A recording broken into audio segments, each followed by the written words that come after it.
Hi guys!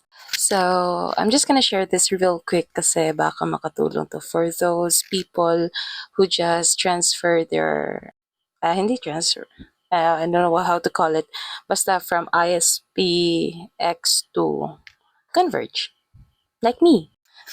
Because earlier this afternoon, we just successfully installed Converge, and then after installation, okay naman yung connection like through Wi-Fi, but not on LAN ports or yung matik sa wire to wire or LAN or Ethernet connection. Sorry na po. So ayun na nga. So kanina I tried to search everywhere like YouTube, TikTok, or even trying to connect customer service nila. But I'm not sure if the reply is lagad or dami pang cho-chacho. Pero kailangan ko na talaga like today because duty ko na bukas and I need to set it up real quick. So, I accidentally fixed it by going to, so ito na nga, wala nang paligid pa, daming chacha. So first, make sure muna nakakonect kayo sa modem niyo, ha? And then make sure din na hindi kayo naka-open ng Wi-Fi. Like, just let it go as it is, baby. Basta self-explanatory na to. Settings kayo. Settings po. And then, ito lalabas to, of course. And then, network and internet din. Tada, dito na kayo lapit. After nyo makarating sa page na to, click on Ethernet. So, quick short story lang.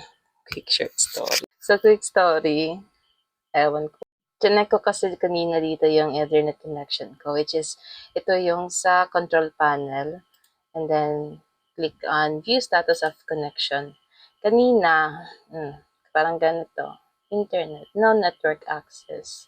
So, that made me realize, pagkadating ko dito sa network and internet settings, this part right here is naka-manual. So, kahit sa mobile data, guys, it needs to be automatic talaga yan. Try nyo kung sa phone nyo yung data, mobile data ninyo, if yung DNS server is naka-off or may ano kayo yung parang 1.1 basta kung hindi kayo naka-relate, ano yan, parang mahihirapan pag connect yung mobile data nyo to the internet. So, ayun na nga. Diba, sabi ko kanina, ito, naka-manual to. Yan. Click nyo yung edit. Tada. And then, ganito yung kanina, manual. So, pinindot ko yung automatic. And then, save. And then, nabigla na lang ako kasi biglang nag-load yung yung internet connection ko. And then, ayun na. I'm not sure if it's luck or kasi ko. Curiosity kills the cat, but it kills the problem of my internet. So, yun na yun. 3 minutes na tapos ganun lang pala. Hope it helps.